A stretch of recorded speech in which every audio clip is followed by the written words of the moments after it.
സംബന്ധിച്ചിടത്തോളം ധ്രുവചരിതത്തിന് വലിയ പ്രാധാന്യമുള്ള ഒന്നാണ്. എന്തുകൊണ്ടാണെന്ന് ചോദിച്ചാൽ ഭാഗവതത്തിന്റെ മൂലമന്ത്രം എന്നറിയപ്പെടുന്ന ഒരു മന്ത്രമുണ്ട്. ഏതാണ് ഭാഗവതത്തിന്റെ മൂലമന്ത്രം? ഓം നമോ ഭഗവതേ വാസുദേവായ. ഈ മന്ത്രത്തിന് എത്ര അക്ഷരങ്ങളുണ്ട്? ഈ മന്ത്രത്തിനൊരു പേരുണ്ട്, അതോർത്താ മതി.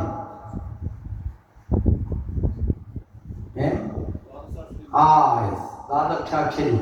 ദ്വാദശം എന്ന് പറഞ്ഞാൽ എത്രയാ? 12. ഭാഗവതത്തിന് 12 സ്കന്ധങ്ങളല്ലേ ഉള്ളത്, മനസ്സിലായില്ലേ? ഇതിലെ ഓരോ അക്ഷരവും ഓരോ സ്കന്ധമാണെന്നൊരു അർത്ഥം കൂടി സങ്കല്പിക്കുന്നുണ്ട്.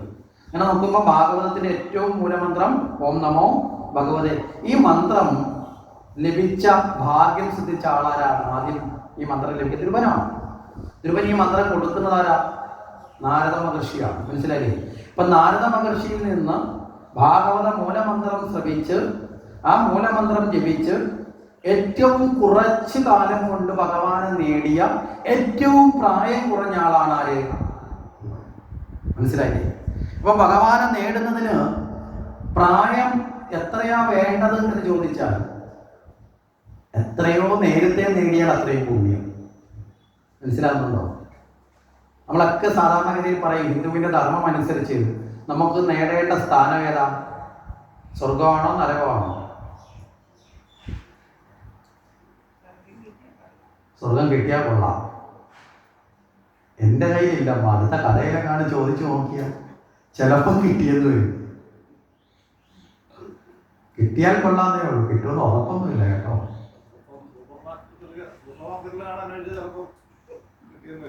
ഏതാണ്? സ്വർഗമാണോ നരകമാണോ? ഏതാ? ഇവിടെയാണ് നമ്മുടെ ഒരു തെറ്റായ കാഴ്ചപ്പാട്. ആരോ ഒക്കെ പറഞ്ഞു സ്വർഗരാജ്യം കേട്ടിപ്പോൾ ഹിന്ദുക്കളും സ്വർഗം കിട്ടാൻ പോകുന്നവരായി മാറി. ആഗ്രഹം തെറ്റാണെന്ന് ഞാൻ തിരിച്ചു പറഞ്ഞതാ. നരകത്തിന് പോകണമെന്ന് പറഞ്ഞില്ല, ഞാൻ പോകണമെന്ന് പറഞ്ഞു. സ്വർഗത്തിലല്ല ഹിന്ദു അടിസ്ഥാനപരമായി എത്തേണ്ടത്, അതാണ് തെറ്റ്. മറ്റുള്ളവരും പറഞ്ഞും ഭിത്തി എഴുതി വെച്ചിരിക്കുന്ന കണ്ട് നമ്മളിപ്പോ നമ്മുടെ ശാസ്ത്രം പഠിക്കാതിരിക്കുകയും മറ്റുള്ളവർ പ്രചരിപ്പിക്കുന്നത് കേട്ട് നമ്മൾ പലതിലും വിധേയരായി, മനസ്സിലായില്ലേ? നമ്മൾ ഇങ്ങനെ ഒഴുകിക്കൊണ്ടിരിക്കുന്ന ഒരു അവസ്ഥയാണ്. സ്വർഗരാജ്യം എന്നതൊന്നും ഹിന്ദുവിന്റെ ശാസ്ത്രത്തിലില്ല. സ്വർഗം ഹിന്ദുവിനെ സംബന്ധിച്ചോളം ശാശ്വതമല്ല, നരകവും ശാശ്വതമല്ല, മോക്ഷമാണ്. ഹിന്ദുവിന് നേടേണ്ടത് മോക്ഷമാണ്. ഇവിടെ സ്വർഗവും നരകവും എന്താണെന്ന് ചോദിച്ചാൽ താൽക്കാലിക ആവാസ കേന്ദ്രം മാത്രമാണ്. താൽക്കാലിക ആവാസം എന്ന് വെച്ചാൽ തൽക്കാലത്തേക്ക് കുറച്ച് നാളത്തേക്ക് മാത്രം ലഭിക്കുന്നതും പിന്നീട് ഇല്ലാണ്ടാവുന്നതുമാണ്. ഇവിടെ ഗീതയിൽ വളരെ കൃത്യമായി ഭഗവാൻ പറയും ക്ഷീണേതി സ്വർഗേ. ഹേ അർജുന, നീ പറഞ്ഞല്ലോ സ്വർഗം വേണം, അല്ലെങ്കിൽ സ്വർഗം കാണാൻ രാജിക്കാൻ ഈ ഇവരെയൊക്കെ കൊന്നാൽ സ്വർഗം കിട്ടാതെ വരുമെന്നൊക്കെ. അപ്പൊ സ്വർഗവും നീ ആഗ്രഹിക്കേണ്ട. കാരണം എന്താ? ക്ഷീണേതി സ്വർഗേ. സ്വർഗം ക്ഷീണിക്കുന്നതാണ്, ക്ഷയിച്ച് ഇല്ലാതാവും. എങ്ങനെയാണെന്ന് ചോദിച്ചാൽ എളുപ്പം മനസ്സിലാക്കാൻ വേണ്ടി ഒരു ഉദാഹരണം പറയാം. നമ്മുടെ കയ്യിൽ കുറേ കാശുണ്ടെന്ന് നോക്കുക. ആ കാശുമായിട്ട് നമ്മളൊരു റിസോർട്ടിൽ താമസിക്കാൻ പോവുകയാണ്, വലിയൊരു 5 സ്റ്റാർ ഹോട്ടലിൽ താമസിക്കാൻ പോവുകയാണ്. നമ്മൾ ചെല്ലുന്ന മാത്രമേ നമ്മളെ സാറേന്ന് വിളിക്കാൻ ഉണ്ടാവില്ലേ? ഉണ്ടാവൂ. നമ്മളെ വിളിക്കും, നമ്മളെ പെട്ടി എടുത്തുകൊണ്ട് വെക്കും, റൂമിൽ കൊണ്ടുവെക്കും, നമ്മൾ ചോദിക്കുന്ന ഭക്ഷണങ്ങളൊക്കെ തരും, നമുക്ക് എല്ലാ സൗകര്യങ്ങളും തന്ന് നമ്മൾ അവിടെ ഇങ്ങനെ സുഭിക്ഷമായി ജീവിച്ച് കുറേ ദിവസം കഴിഞ്ഞപ്പോൾ കയ്യിലെ കാശ് മൊത്തം തീർന്നു. മുഴുവൻ കാശ് തീർന്നപ്പോൾ അടുത്ത ദിവസം നമ്മൾ വിളിച്ചിട്ട് പറയാണ് എൻ്റെ കാശൊന്നുമില്ല, രാവിലെ ഒരു കാപ്പി തരണമെന്ന് പറഞ്ഞാൽ അവർ തരൂ? അതുവരെ സാറേന്ന് വിളിച്ച് നമ്മളെ ടിപ്പ് മേടിച്ച ആള് നമ്മളെ പിന്നെ സാറേന്ന് വിളിക്കുമോ? നമ്മളെ പെട്ടി എടുക്കാൻ വരുമോ? പെട്ടിയെ നമ്മളെ കൂടെ പൊക്കിയെടുത്ത് ഗേറ്റിന്റെ വെളിയിലേക്ക് എറിയും. എന്താ കാരണം? കയ്യിലെ കാശ് തീർന്നു. പിന്നെ അവിടെ താമസിക്കാനുള്ള ഒരു ദിവസം കൂടി ഞാൻ ഈ 5 ലക്ഷം രൂപ നിങ്ങളെ ഹോട്ടലിൽ ബില്ലടച്ചതല്ലേ, ഞാനൊരു 2 ദിവസം കാശില്ലാതെ താമസിച്ചോട്ടെ ഞാൻ സമ്മതിക്കുമോ? അവിടുത്തെ നിയമം പറ്റില്ല, പുറത്താക്കില്ലേ? ഇതുപോലെയാണ് സ്വർഗം. എന്താ? പുണ്യങ്ങളുടെ ഫലം. മനസ്സിലായില്ലേ? ഈ പുണ്യമാണ് ഇവിടെ ധനമെന്ന് ഉദ്ദേശിച്ചത്. അപ്പൊ പുണ്യങ്ങളുടെ ഫലമായി വന്നു ചേരുന്ന ഒരു സുഖകേന്ദ്രമാണേത്? സ്വർഗം. ആ പുണ്യങ്ങളുടെ ഫലം അനുഭവിക്കുന്നതോറും എന്ത് ചെയ്യും? തീരും. മനസ്സിലായില്ലേ? നമ്മളൊരു ബാറ്ററി ചാർജ് ചെയ്ത് വെച്ചാൽ, ഇപ്പൊ നമ്മൾ ഉപയോഗിക്കുന്ന മൊബൈൽ, നമ്മൾ ചിലപ്പോൾ ഉദാഹരണം പറയാം, രാവിലെ ചാർജ് ചെയ്ത് വെച്ചു, നമ്മളിതിങ്ങനെ കൊണ്ടുവന്ന് ഉപയോഗിച്ചുകൊണ്ടിരിക്കുമ്പോൾ ഈ ചാർജ് അതേ കണക്കിരിക്കുമോ? കുറെ കഴിയുമ്പോൾ തീർന്ന് എന്ത് ചെയ്യും? അതില്ലാണ്ടാവും. പിന്നെ നമ്മൾ എന്ത് ചെയ്യണം? വീണ്ടും ചാർജ് ചെയ്യണം. അതുപോലെ ഇടയ്ക്കിടയ്ക്ക് നമ്മൾ ചെയ്ത കർമ്മത്തിന്റെ ഫലമായിട്ട് ഉണ്ടാകുന്ന പുണ്യത്തിലൂടെ വരുന്നതാണ് സ്വർഗം. ഇനി നരകം എന്താണെന്ന് ചോദിച്ചാൽ എന്താ? പാപത്തിന്റെ ഫലമാണ്. അതും ഇതുപോലെ തന്നെയാണ്. പാപത്തിന്റെ ഫലമായി നരകത്തിൽ എത്തപ്പെട്ട് കഴിഞ്ഞാൽ ആ നരകത്തിൽ കിടക്കുന്ന ശിക്ഷാ കാലാവധി കഴിഞ്ഞാൽ പിന്നെ എന്ത് ചെയ്യണം? പുറത്താക്കും. നമ്മളെ ഇപ്പോൾ കുറ്റം ചെയ്ത ഒരാളെ കോടതി ശിക്ഷിക്കുകയാണ്, 5 വർഷത്തേക്ക് അയാളെ ജയിലിൽ അടയ്ക്കാൻ പറഞ്ഞു. ഈ 5 വർഷം തികഞ്ഞു കഴിഞ്ഞാൽ അയാൾ പറയാണ്, 1 മാസം കൂടി എന്നെ അവിടെ ഇട്ടേക്കോന്ന് ചോദിച്ചാൽ ഇട്ടേക്കോ? ഇട്ടേക്കില്ല. മനസ്സിലായില്ലേ? 1 ദിവസം കൂടി ഇടാൻ പറ്റില്ല, പുറത്താക്കണം എന്നാണ്. അതുപോലെയാണ് ചെയ്ത പാപങ്ങളുടെ ഫലമായി ലഭിക്കുന്ന ശിക്ഷാകാലമാണ് നരകം. അവിടെയും കാലാവധി കഴിഞ്ഞാൽ എന്ത് ചെയ്യും? പുറത്തു. അപ്പൊ ഇത് രണ്ടും ജനിമരണ ചക്രങ്ങൾക്കിടയിലൂടെ വന്നു ചേരുന്ന ഒരു സ്ഥലമാണ്. മനസ്സിലായില്ലേ? നമ്മൾ ചെയ്ത പുണ്യത്തിന്റെ ഫലമായി സ്വർഗത്തിൽ എന്നാൽ വീണ്ടും ജനിമരണങ്ങളാണ്. അവിടെ ആ പുണ്യം തീർന്നാൽ വീണ്ടും ജനിക്കണം, പാപം കഴിഞ്ഞാൽ വീണ്ടും.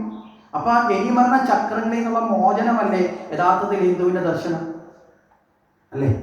അതുകൊണ്ടല്ലേ നമ്മൾ പ്രാർത്ഥിക്കുന്നത് ബഹുജന്മാർച്ചിത കർമ്മശേഷം തിരുമുൽ കാഴ്ച. ഒന്ന് ഉറക്കം പറഞ്ഞാളാ, വിഷമിക്കണ്ട. ഒരു മണിക്കൂർ കഴിയുമ്പോൾ ഭക്ഷണം കിട്ടും. ഉറക്കം പറ. ആ ജനിമരണങ്ങൾ എനിക്കിനി വേണ്ട.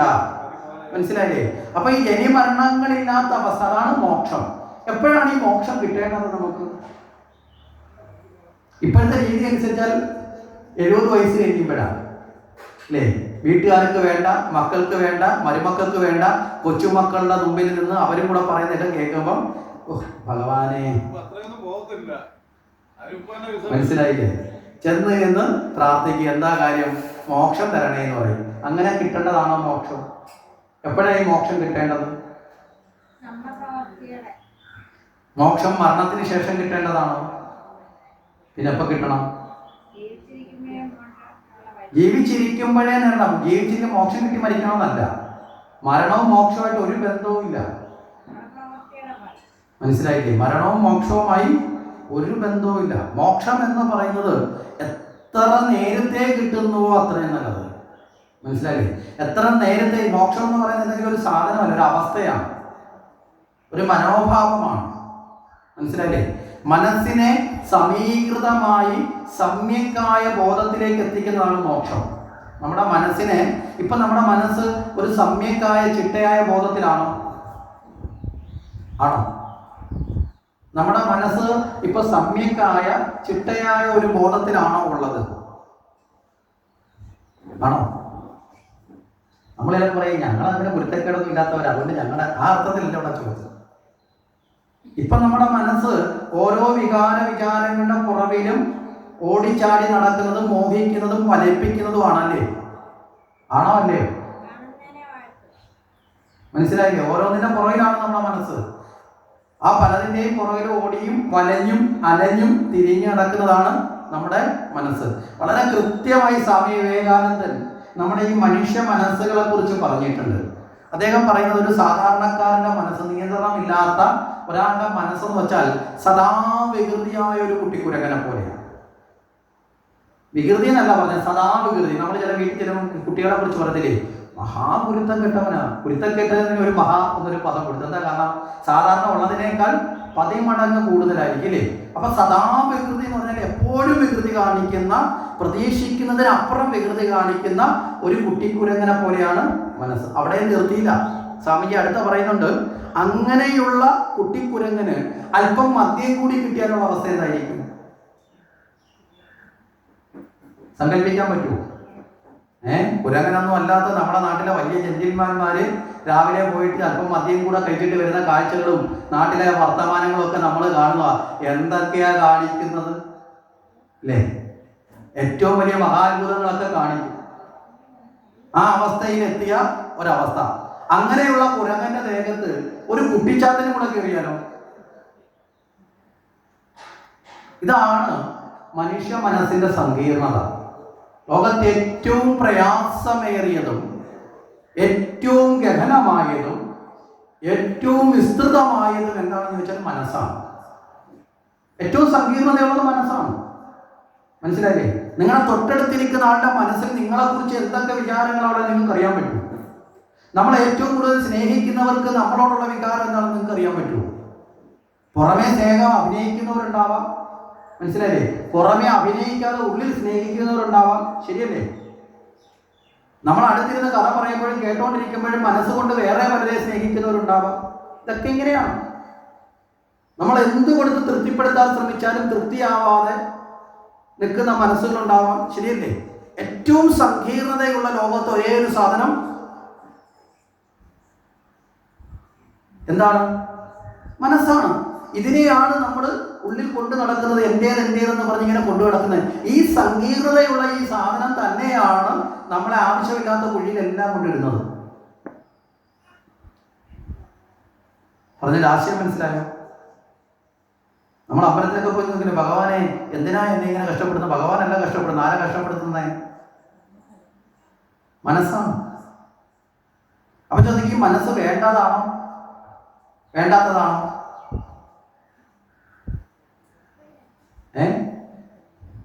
മനസ്സ് വേണ്ടതാണോ വേണ്ടാത്തതാണോ? മനസ്സോട് കൂടി അല്ലേ ജനിക്കുന്നതെന്ന് ചോദിച്ചാൽ, അപ്പൊ ഇതുവരെ ഞാൻ അങ്ങോട്ടാ ചോദിച്ചത്, ഇപ്പൊ ഇങ്ങോട്ടാണ്. ഞങ്ങളുടെ നാട്ടിലൊരു ചൊല്ലുണ്ട്, കൊടുത്താൽ കൊല്ലത്തും കിട്ടുമെന്ന്. അതാണ് കാര്യം. ഇപ്പൊ അടൂര് വന്നപ്പോ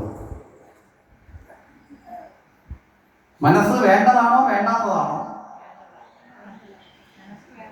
വേണ്ടാത്തതാണ്. വേണ്ടാത്തതാണ് എന്ന ബോധത്തിലേക്ക് എത്തുമ്പോൾ മനസ്സിലായില്ലേ, മനസ്സെന്നത് തനിയെ ഇല്ലാണ്ടാവും. മനസ്സ് നിയന്ത്രിക്കപ്പെടുമ്പോൾ മനസ്സില്ലാണ്ടാവും. മനസ്സെന്ന് പറയുന്ന ചിന്തകൾ കൊണ്ടുള്ള ഒരാരൂഢമാണ് മനസ്സ്. ചിന്തകളിൽ നിന്ന് മുക്തമായാൽ മനസ്സില്ല. നിങ്ങൾ ഉറങ്ങുമ്പോൾ മനസ്സുണ്ടോ? നല്ലതുപോലെ ഉറങ്ങുമ്പോൾ ഉണ്ടോ? നിങ്ങൾ എന്തെങ്കിലും അറിയുന്നുണ്ടോ?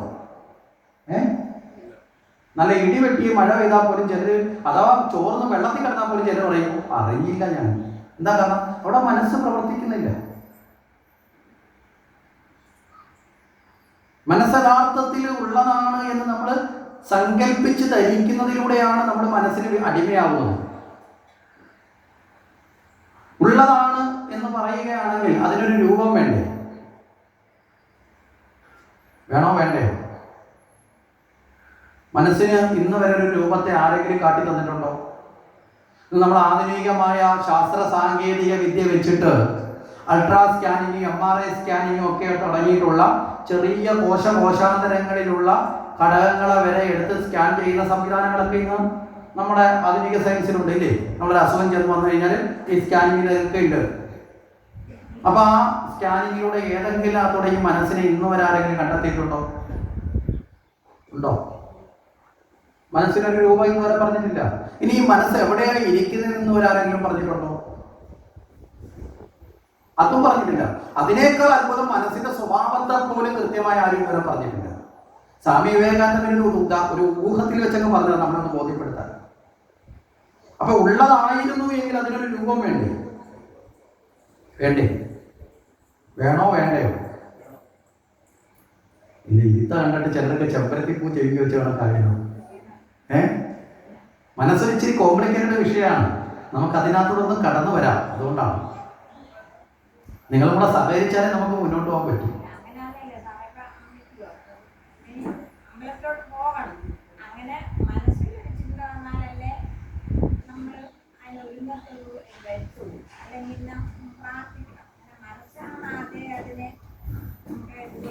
വ്യവഹാര ദിശയിൽ അമ്മ പറയുന്നതൊക്കെ ശരിയാണ്. പക്ഷെ ആ വ്യവഹാരത്തിനപ്പുറം ഒരു പരമാർത്ഥമുണ്ട്. രണ്ട് തലമുണ്ട് ജീവിതത്തിൽ, വ്യാവഹാരികതയും പരമാർത്ഥവും. നമ്മൾ വ്യാവഹാരികതയെ ചോദിച്ചാൽ ഈ കാണുന്നതൊക്കെ സത്യമാണ്. മനസ്സിലായി? ഈ കാണുന്നതെല്ലാം സത്യമാണ്. നമ്മളിപ്പോൾ ഒരു കൊച്ചുകുട്ടിയെ ഇവിടെ കൊണ്ട് നിർത്തിയിട്ട് ഈ കാണുന്നത് സത്യമല്ലേ എന്ന് വെച്ചാൽ കുട്ടി പറയുന്നത് സത്യമാണ്. പക്ഷെ ഒരു പരിപൂർണ ജ്ഞാനത്തോടെ എത്തപ്പെടുന്ന ഒരു വേദാന്തി എടുത്താണ് ചോദിക്കുന്നത്. അദ്ദേഹം പറയുന്നത് പറയും ഈ പ്രപഞ്ചത്തിലുള്ളതൊന്നും സത്യമല്ല. വ്യത്യാസം എന്താ? അദ്ദേഹം അതിനെ ചിന്തിച്ച് ആ ബോധതലത്തെ അറിഞ്ഞ ആള്. മറ്റേ കുട്ടിയെ സംബന്ധിച്ചോളം അവന്റെ മുമ്പിൽ ദൃഷ്ടാന്തമായത് സത്യവുമാണ്. ഇത് രണ്ടും ഒരർത്ഥത്തിൽ ശരിയാണ്. ഈ വിളക്ക് സത്യമല്ലെങ്കിൽ വിളക്ക് സത്യമാണ്, പക്ഷെ പരമമായ അർത്ഥത്തിൽ സത്യമാണ്. അപ്പൊ നിങ്ങളോട് ഞാൻ ചോദിക്കുക, ഈ വിളക്ക് സത്യമാണെന്ന് ചോദിച്ചാൽ എന്തായിരിക്കും ഉത്തരം? ഇത് സത്യമാണ്. എപ്പോ വരെ? ഇത് അനുഭവിക്കുന്ന ബോധം നിലനിൽക്കുന്നിടത്തോളം ഇത് സത്യമാണ്. ഇത് പക്ഷെ എല്ലാ കാലത്തും ഉള്ളതായിരുന്നു. ആണോ? ആണോ? എല്ലാ കാലത്തും ഉള്ളതല്ല. എല്ലാ കാലത്തും ഇതിനകത്ത് നിൽക്കുവോ? നിൽക്കത്തതുമില്ല. മനസ്സിലാവുന്നുണ്ടോ? അപ്പൊ ഒരു നിശ്ചിത കാലയളവിനുള്ളിൽ ഉണ്ടെന്ന ബോധ്യത്തെ അനുഭവപ്പെടുത്തുന്ന വ്യാവകാരികമായ വസ്തുവല്ലേ വിളക്ക്. അതിനൊരു കാലയളവുണ്ട്. ചിലപ്പോൾ അത് 600 വർഷമായിരിക്കാം. നമ്മൾ അതിനിടയിൽ കൂടെ പോകുന്നത് നമ്മൾ അറിയുന്നില്ല. പക്ഷെ ചിലപ്പോൾ 1000 വർഷമാവാം. മനസ്സിലാവുന്നുണ്ടോ? പക്ഷെ അത് എന്ന് വെച്ച് എല്ലാ കാലത്തും ഈ പ്രപഞ്ചത്തിന്റെ തുടക്കം മുതൽ എല്ലാ കാലത്തും ഇത് ഇങ്ങനെ തന്നെ ഉള്ളതാണോ? അല്ല. അത് നമുക്ക് മനസ്സിലാവുമല്ലോ ചിന്തിച്ചാൽ, അല്ലേ? അപ്പൊ അങ്ങനെ നോക്കുമ്പോൾ ഈ ക്ഷേത്രം എല്ലാ കാലത്തും ഉള്ളതാണോ? അല്ല. അത് ഉണ്ടാക്കപ്പെട്ടതാണ്. നാളെ ഇത് കഴിയുമ്പോൾ കുറെ കൂടെ കഴിയുമ്പോൾ ക്ഷേത്രത്തിന്റെ ഭാരവാഹികൾക്ക് തോന്നിയ ഇതൊന്നുകൂടെ പുനരുദ്ധരിക്കണം. അപ്പൊ ഈ ക്ഷേത്രത്തിന്റെ ഈ രൂപവും ഭാവവും ഇവിടെ കാണുമോ? മറ്റൊന്നായിട്ട് രൂപപ്പെടും. മനസ്സിലായില്ലേ? അപ്പൊ അത് അങ്ങനെ മാറ്റത്തിന് വിധേയമാകുന്നതും ഉണ്ട് എന്ന് അനുഭവപ്പെടുന്ന വ്യാവഹാരിക സത്യത്തിൽ, വ്യാവഹാരിക തലത്തിൽ മനസ്സുണ്ട്. പക്ഷെ പരമമായ തലത്തിലേക്ക് എത്തുമ്പോൾ മനസ്സില്ല എന്നറിയണം. കാരണം അതിനൊരു രൂപമില്ല, സ്ഥാനമില്ല, അതിന്റെ പൊതു സ്വഭാവത്തെ നിർണയിക്കപ്പെട്ടിട്ടും ഇല്ല. മനസ്സ് ഒരു പ്രാതിഭാസികമാണ്. പ്രാതിഭാസികം എന്ന് പറഞ്ഞാൽ ഒന്നിനെ ആശ്രയിച്ച് ഉണ്ടെന്ന് തോന്നിപ്പിക്കുന്നതും ആ ആശ്രയിക്കപ്പെടുന്ന വസ്തു ഇല്ലാണ്ടായാൽ ഇല്ല എന്ന അനുഭവത്തെ തരുന്നതുമാണ് മനസ്സ്. പ്രാതിഭാസികം എന്നൊരു സിദ്ധാന്തമുണ്ട്.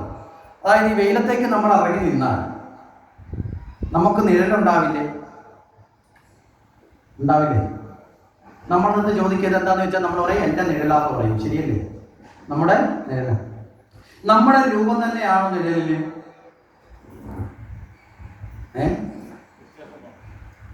രാവിലെ ആണെങ്കിൽ നല്ല നീളത്തിൽ ഇങ്ങനെ പടിഞ്ഞാറോട്ട് കിടക്കും.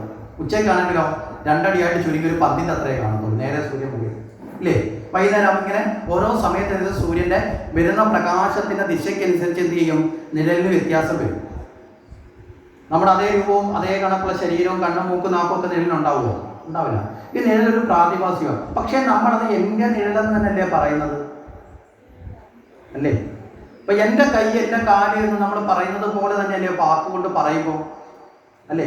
എൻ്റെ കൈ, എൻ്റെ കാല്, എൻ്റെ തല, എൻ്റെ മൂക്ക് എന്ന് പറയുന്നത് പോലെ തന്നെയല്ലേ നമ്മൾ നിഴലത്ത് നിൽക്കുമ്പോൾ എൻ്റെ നിഴലെന്ന് പറയുന്നത്. ആണോ അല്ലയോ? ആ. അപ്പൊ നിങ്ങൾ റോഡിൽ നിൽക്കുമ്പോൾ നിങ്ങളെ കാലിൽ ഒരാൾ ചവിട്ടിയിട്ട് പോയി, അല്ലെങ്കിൽ ഒരു വണ്ടി വന്ന് കയറി, നിങ്ങൾ അയ്യോ എന്ന് വിളിച്ചോണ്ട് ഓടത്തില്ലേ? അല്ലെങ്കിൽ വിളിക്കുമോ ഇല്ലയോ? നിങ്ങളുടെ റോഡിൽ നിൽക്കുമ്പോൾ അല്ലെങ്കിൽ നിങ്ങൾ വഴിയിൽ നിൽക്കുമ്പോൾ നിങ്ങളുടെ തലയിൽ ഒരു തേങ്ങയാണെന്ന് വീണോ? നിങ്ങൾ നിലവിളിക്കുമോ ഇല്ലയോ? വീഴണമെന്നല്ല ഞാൻ പറഞ്ഞു, നിലവിളിക്കോ ഇല്ലയോ? നിലവിളിക്കും. നിങ്ങൾ ഈ റോഡിൽ ഇറങ്ങി നിൽക്കുക, നിങ്ങളുടെ നിഴൽ റോഡിലേക്ക് ഇങ്ങനെ കിടക്കുക. പെട്ടെന്ന് അതിനെ കൂടെ ഒരു കാറ് വന്ന് നിഴലിന്റെ മേലിൽ കൂടെ കയറിപ്പോയി. അയ്യോ എൻ്റെ നിഴലിനെ വണ്ടി ഇടിച്ചത് ഇന്ന് വരെ നിങ്ങൾ നിലവിളിച്ചിട്ടുണ്ടോ? അതെന്താ നിങ്ങൾ എൻ്റെ നിഴലിനെ വണ്ടി ഇടിച്ചപ്പോൾ നിങ്ങൾ നിലവിളിക്കാത്തത്? അവിടെ നിങ്ങളുടെ ഉള്ളിലൊരു ബോധമുണ്ട്, വെയിലിനെ ആശ്രയിച്ചുണ്ടാകുന്ന രൂപം മാത്രമാണ്. മനസ്സിലായില്ലേ? അപ്പൊ പ്രാതിഭാസികമായി ഈ ഉണ്ടാകുന്ന വെയില് അല്ലെങ്കിൽ ആ പ്രകാശം ഇല്ലാണ്ടായാൽ പിന്നെ ആ നിഴലവിടെ പ്രതിബിംബിക്കുമോ? ഇല്ല. ഇനി നിങ്ങൾക്ക് മറ്റൊരു ഉദാഹരണം എടുക്കുക. ഒരു കുളം എടുക്കുക. ആ കുളം വളരെ ശാന്തമായി കിടക്കുകയാണ്. അതിനകത്തേക്ക് ഒരു കല്ല് വീണു. കല്ല് വീഴുമ്പോൾ അതിലെന്തുണ്ടാവും? ഓളം ഉണ്ടാവും, ഇല്ലേ? ആ കല്ല് വീണതിന്റെ ആഘാതം കൊണ്ട് ഓളം ഉണ്ടായി. യഥാർത്ഥത്തിൽ ഈ ഓളം എന്നത് ശാശ്വതമായി ഉള്ളതാണോ? എന്തിനെ ആശ്രയിച്ചുണ്ടായി? കല്ല് വീണത് കൊണ്ടുണ്ടായി. കല്ല് വീണില്ലെങ്കിലോ ഓളം ഉണ്ടോ? ഇല്ല. ഇതുപോലെ ചിന്ത കടന്നു വരുമ്പോൾ നമ്മുടെ ബുദ്ധിയിലുണ്ടാകുന്ന ഭ്രമമാണ് മനസ്സിന്റെ ഭാവമായി വരുന്നത്. നമ്മുടെ ബോധം, ആ ബോധതലത്തിൽ ചിന്ത കടന്നു വരുമ്പോൾ ബോധം മറയപ്പെടുകയും, മനസ്സിലല്ലേ? കുളത്തിൽ കല്ല് വീഴുമ്പോൾ അടിത്തട്ട് മറിഞ്ഞ് ഓളം ഉണ്ടാകുന്നത് പോലെ ആ ബോധതലത്തിൽ ചിന്തകൾ വന്നു ചേരുമ്പോൾ ബോധത്തെ അനുഭവിക്കാതെ പകരം എന്തിനെ അനുഭവിക്കും? ചിന്തയെ അനുഭവിക്കും. അതാണ് മനസ്സ് എന്ന് പറയപ്പെടുന്നത്. അവിടെയാണ് ഒരു വേദാന്ത കൃതിയുടെ മനസ്സിലാവിൽ ഒരിക്കലും തൻ മനസ്സു മാറായിൽ മനസ്സുമായി നുറച്ചു കണ്ടാൽ മനസ്സു മാറിയിടും മനസ്സിനുള്ളിൽ തമസ്സു തെങ്ങി മനസ്സിലാക്കുമ്പോൾ മനസ്സിലാക്കാം മനസ്സിനൊന്നും മനസ്സിലായില്ല. ഒരു മനസ്സിലായില്ല, മനസ്സിനൊന്നും മനസ്സിലായില്ല. വലിയൊരു സാധനമാണ്. ഈ മനസ്സിനെ നിയന്ത്രിക്കലാണ് യഥാർത്ഥ ഈശ്വരചിന്തയിലൂടെ ഉണ്ടാവേണ്ടത്. ഈ മനസ്സിനെ നിയന്ത്രിച്ചു കഴിഞ്ഞാൽ നമ്മുടെ ഉള്ളിലുള്ള ഓളം അടങ്ങും. ഈ ഓളം അടങ്ങുമ്പോൾ അവനവൻ്റെ ഉള്ളിൽ തന്നെയുള്ള ഈശ്വരനെ ദർശിക്കുക. ഇതാണ് ആത്മസാക്ഷാത്കാരം. അപ്പൊ ഈ മനസ്സാണ് വലിയ കുഴപ്പക്കാരനാണ് കേട്ടോ. നിയന്ത്രണമില്ലാത്ത മനസ്സ് അടിക്കടി നമ്മളെ ദുഃഖങ്ങളിലും ദുരിതങ്ങളിലും, അതാണ് സുഖം തോന്നിച്ച് അങ്ങോട്ട് ചാടിക്കും. മനസ്സിലായില്ലേ? ആ സുഖം കിട്ടിക്കൊണ്ടിരിക്കുമെന്നൊന്നും പറയും, അതിനേക്കാൾ സുഖം മറ്റേതാന്ന് പറഞ്ഞ് ഇങ്ങോട്ട് ചാടിക്കും. ഈ സുഖദുഃഖങ്ങളാകുന്ന ഭ്രമങ്ങളിലെല്ലാം നമ്മളെ കൊണ്ടുപോകുന്ന ഇട്ട്, മനസ്സിലാവുന്നുണ്ടോ, ഇട്ട് കറക്കുന്നത് ആരാണ്? ഈ മനസ്സിന്റെ ഒരു രസമാണ്. ഈ മനസ്സതിന് കൂട്ടുപിടിക്കുന്നത് ആരെയാ? ഇന്ദ്രിയങ്ങളെയാണ്. അതുകൊണ്ട് മനസ്സിനെ നിയന്ത്രിക്കണം. അതാണ് ശ്രീകൃഷ്ണ ഭഗവാന്റെ പാർത്ഥസാരഥി ചിത്രം കണ്ടിട്ടുണ്ടോ? ഇന്ദ്രിയങ്ങളാകുന്ന കുതിരകളെ മനസ്സാകുന്ന കടിഞ്ഞാണ് ഭഗവാന്റെ കൈകളിൽ പിടിച്ച് ഇടക്കിടയ്ക്ക് മനസ്സ് നിയന്ത്രണം വിട്ട് പോയാൽ എന്ത് ചെയ്യണം? ആ ഇന്ദ്രിയങ്ങൾ ചാടി പോകുന്ന സമയത്ത് വലത് കയ്യിലിരിക്കുന്ന ചാട്ടവാർ കൊണ്ട് ഇടക്കിടയ്ക്ക് 4 അടിയും കൂടെ 4 വീക്ക് കൂടെ കൊടുക്കണം. മനസ്സിലായില്ലേ? അപ്പൊ നമ്മളും ഇടക്കിടയ്ക്ക് നമ്മളെ വീക്കണം, നിയന്ത്രിക്കപ്പെടണം മനസ്സ്. ആ മനോനിയന്ത്രണത്തിലൂടെ അവനവന്റെ ഉള്ളിലാണ് ഈശ്വരനെ അനുഭവിക്കേണ്ടത്. ഈ മനോനിയന്ത്രണം വളരെ പ്രധാനപ്പെട്ട ഒരു കാര്യമാണ്. അപ്പൊ മനോജയം എന്നൊക്കെ പറയുന്നത് ഇതിനെയാണ്. ശരി, അപ്പൊ ഇവിടെ നമ്മൾ പറഞ്ഞു വന്ന വിഷയത്തിലേക്ക് തന്നെ നമുക്ക് പ്രവേശിക്കാം. ഇവിടെ ധ്രുവന്റെ ചരിത്രത്തിൽ നിന്നാണ് നമ്മളിവിടേക്ക് ഇങ്ങോട്ടേക്ക് എത്തിയത്. അപ്പൊ ഇവിടെ പറഞ്ഞത് മോക്ഷം കിട്ടാൻ, അല്ലേ? മോക്ഷം കിട്ടാൻ പ്രായം എത്ര നേരത്തെയാണോ അത്രയും നല്ലത്. എന്താ ഈ മോക്ഷം എന്ന വാക്കിന്റെ അർത്ഥം? എന്താ ഈ മോക്ഷത്തിന്റെ അവസ്ഥ? എന്താ മോക്ഷത്തിന്റെ അവസ്ഥ? എന്താ ഈ മോക്ഷത്തിന്റെ അവസ്ഥ? കൃത്യമായി അറിഞ്ഞാലേ നമുക്ക് നരസിംഹാവതാരത്തിന് കൃത്യമായി പഠിക്കാൻ പറ്റും. ഓരോ ക്ലാസ്സിലും ജയിച്ചാലേ അടുത്ത ക്ലാസ്സിലേക്ക് പോകാൻ അർഹതയുള്ളൂ. അല്ലാതെ വെറുതെ നമ്മൾ തോറ്റിട്ട് അടുത്ത ക്ലാസ്സിന്റെ വരാതെ പോയി നിൽക്കുന്നതൊക്കെയായി പോയി. ഇപ്പം നമ്മൾ പലപ്പോഴും ഇങ്ങനെ വരാതെ നിന്ന് പോകുന്നവരാണ്. അതുകൊണ്ടാണ് പ്രശ്നം. മോക്ഷം എന്താണെന്ന് മനസ്സിലാക്കിയില്ലെങ്കിൽ നരസിംഹാവതാരം നമുക്ക് ഒരു പ്രയോജനം ഇല്ലാതായി പോകും. വെറുതെ കുറെ പ്രാർത്ഥന നടത്താം. മുക്തി എന്താ? മുക്തി മോക്ഷം തിരിച്ചറിയ മോചനം. ഇപ്പൊ തടവിലാണോ? ബന്ധങ്ങളൊക്കെ എന്താ ഒന്നിന്ന് മുക്തി നേടണമെന്നൊക്കെ പറഞ്ഞാൽ ഇവിടെ പറഞ്ഞു. ഇവിടെ ഇരിക്കുമ്പോൾ ഇച്ചിരി കഴിയുമ്പോൾ മഴ വന്നാൽ ഓർക്കും മോന്റെ തുണി കയ്യിലേക്ക് എടുത്തിട്ടില്ലെന്ന്. ബന്ധം വീണ്ടും ചാടി പിടിച്ചു. മനസ്സിലായില്ലേ? അപ്പോഴേ ഓടും. ഇവിടെ മോക്ഷം എന്ന വാക്കിന്റെ അർത്ഥം മോഹക്ഷയ ഇതി മോക്ഷ. മനസ്സിലായില്ലേ? എപ്പോഴാണോ നമ്മുടെ മോഹങ്ങളൊക്കെ ക്ഷയിച്ചില്ലാതാകുന്നത് ആ മനസ്സിന്റെ അവസ്ഥയാണ് മോക്ഷം. ആ അവസ്ഥയിൽ എത്താനാണ് നമ്മൾ ഭഗവാനെ പ്രാർത്ഥിക്കേണ്ടത്. ഇപ്പൊ ഭഗവാനെ പ്രാർത്ഥിക്കുന്ന മോഹത്തിന് വേണ്ടിയിട്ടാണ്. മനസ്സിലായില്ല? അത് യഥാർത്ഥത്തിൽ ശരിയായ ഭക്തിയല്ല. ഇതിനാണ് നമ്മൾ യജ്ഞത്തിനുള്ളിലൊക്കെ ഇരിക്കണമെന്ന് പറയുന്നത്. നമ്മൾ മനസ്സിലാക്കുക, നമ്മളിപ്പോൾ ധരിച്ചിരിക്കുന്നത് ചിലത് നമ്മൾ വളരെ കൃത്യമായ തലത്തിൽ അല്ല എന്ന് നമ്മൾ രണ്ട് തരമാണ്. നമ്മളിപ്പോൾ ഒരു വണ്ടിയിൽ യാത്ര ചെയ്യുമ്പോൾ ആ വണ്ടിയുടെ ഫ്രണ്ടിലത്തെ ഗ്ലാസ് മുഴുവൻ പൊടി പിടിച്ചതാണെങ്കിൽ നമുക്ക് നല്ലതുപോലെ റോഡ് കണ്ടുപോകാൻ പറ്റുമോ? പറ്റില്ല. പക്ഷെ നമ്മുടെ യാത്ര ഒരു ദിശയിൽ തന്നെയാണ്. പക്ഷെ ആ ഗ്ലാസ്സിലെ പൊടിയും കൂടി ഒന്ന് മാറിയാൽ യാത്ര സുഗമമാവില്ലേ? അപ്പൊ ഇതുപോലെ ഈ മോഹം എന്ന് പറയുന്ന അവസ്ഥയിൽ നിന്നുകൊണ്ട് നമ്മൾ ഭഗവാനെ ഭജിക്കുമ്പോൾ ഈശ്വരന്റെ അടുത്തേക്കാണ് പോകുന്നത്. പക്ഷെ എന്നാലും അവിടെ എന്തുപറ്റി? കുറെ പൊടി പിടിച്ചിട്ടുണ്ട്. ഈ പൊടി ഒന്ന് ക്ലീൻ ചെയ്യണം. മനസ്സിലാവുന്നുണ്ടോ? അപ്പൊ ഇവിടെ മോഹക്ഷയ ഇതി മോക്ഷ, മോഹങ്ങളെ ഇല്ലാതാക്കുന്നതാണ് മോക്ഷം. ഈ മോഹങ്ങളെ നമ്മൾ ദുഃഖിപ്പിക്കുന്നത് കൊണ്ടാണ് ശ്രീബുദ്ധ ഭഗവാൻ അദ്ദേഹത്തിന്റെ ഉപദേശത്തിൽ പറയും, ആശാദി പരമോ ദുഃഖ. ഈ ലോകത്തെ സർവ്വ ദുഃഖത്തിന്റെയും കാരണം ആശയാണ്. ആശ എന്ന് പറഞ്ഞാൽ ആരുടെയെങ്കിലും പേരല്ല, ആഗ്രഹങ്ങളാണ്. ആഗ്രഹങ്ങളെ ഉപേക്ഷിക്കാൻ നമ്മൾ തീരുമാനിച്ചാൽ അതോടുകൂടി നമ്മുടെ ദുഃഖങ്ങളെല്ലാം തീരും. നിങ്ങളത് നാളെ പോലും ചിന്തിച്ചു നോക്കേ. നിങ്ങളുടെ എല്ലാ ദുഃഖത്തിന്റെ പുറകിലും നിങ്ങളൊരു ആഗ്രഹം ഉണ്ടായിട്ടുണ്ടാവും.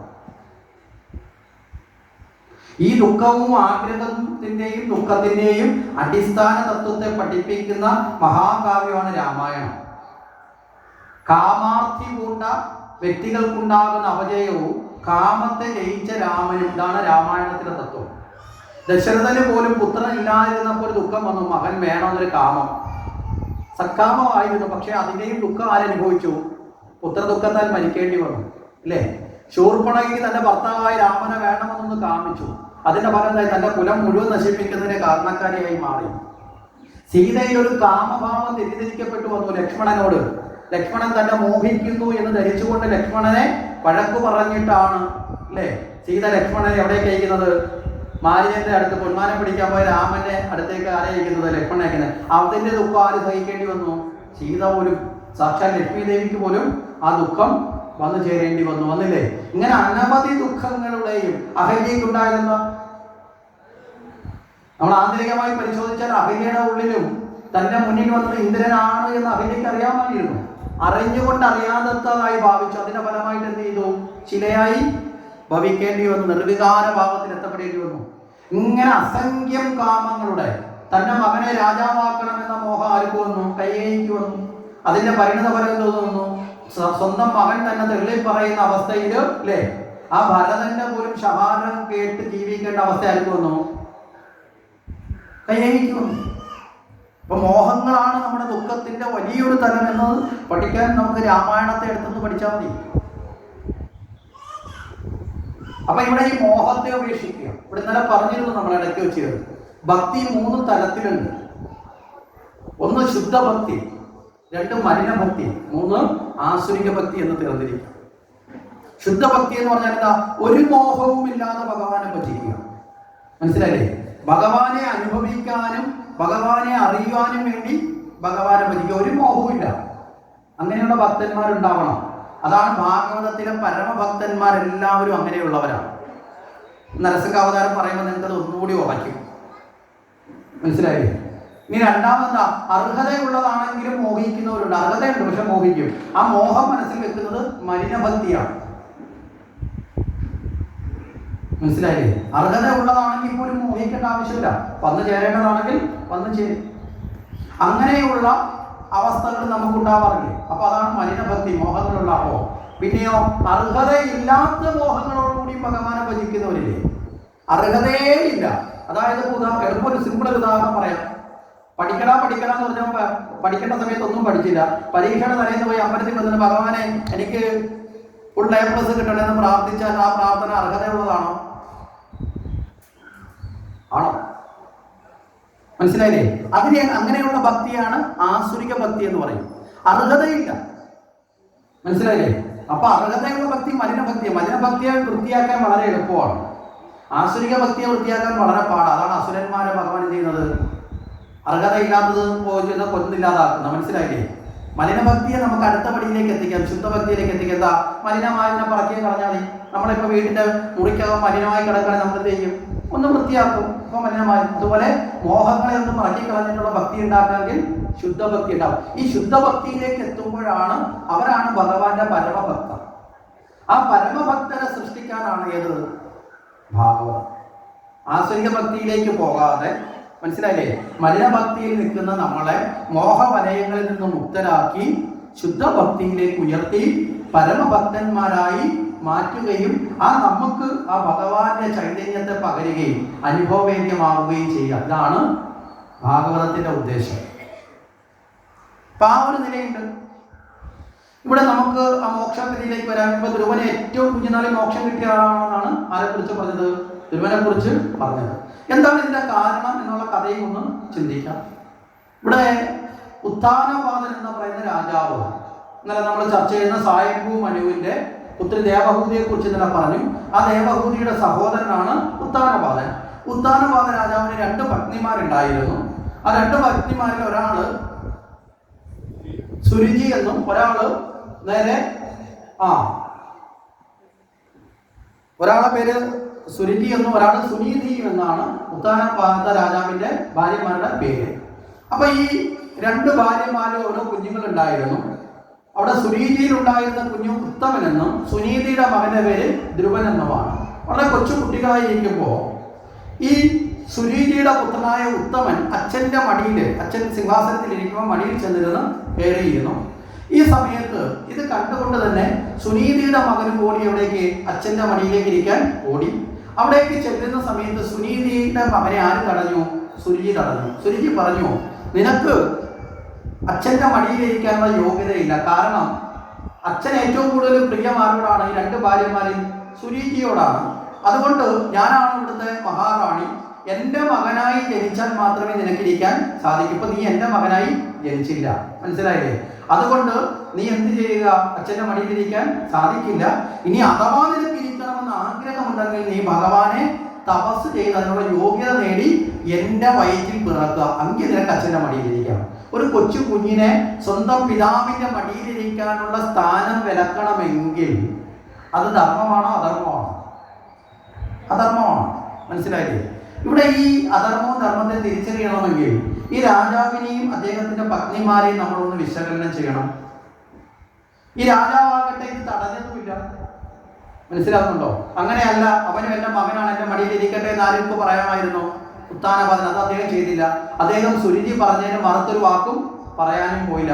അപ്പം അവിടെയാണ് ഇതിന്റെ മുഴുവൻ ദുഃഖവും വന്നത്. മകൻ ഓടി അമ്മയുടെ അടുത്ത് നിന്നു. അമ്മ, ഞാൻ അച്ഛൻ്റെ മടിയിലിരിക്കാൻ പോയപ്പോൾ തടഞ്ഞു വല്യമ്മ. എന്തു പറഞ്ഞു? അതിരിക്കാൻ പാടില്ല എന്ന് പറഞ്ഞു. അങ്ങനെ ഇരിക്കണമെങ്കിൽ ഭഗവാനെ തപസ് ചെയ്ത് അമ്മയുടെ മകനായി ജനിക്കണം എന്ന് പറഞ്ഞു എന്ന് പറഞ്ഞു. നമ്മുടെ വീട്ടിലാണ് ഇങ്ങനെ ഒരു സംഭവം ഉണ്ടാവുന്നതെങ്കിൽ നമ്മൾ എന്ത് ചെയ്യും?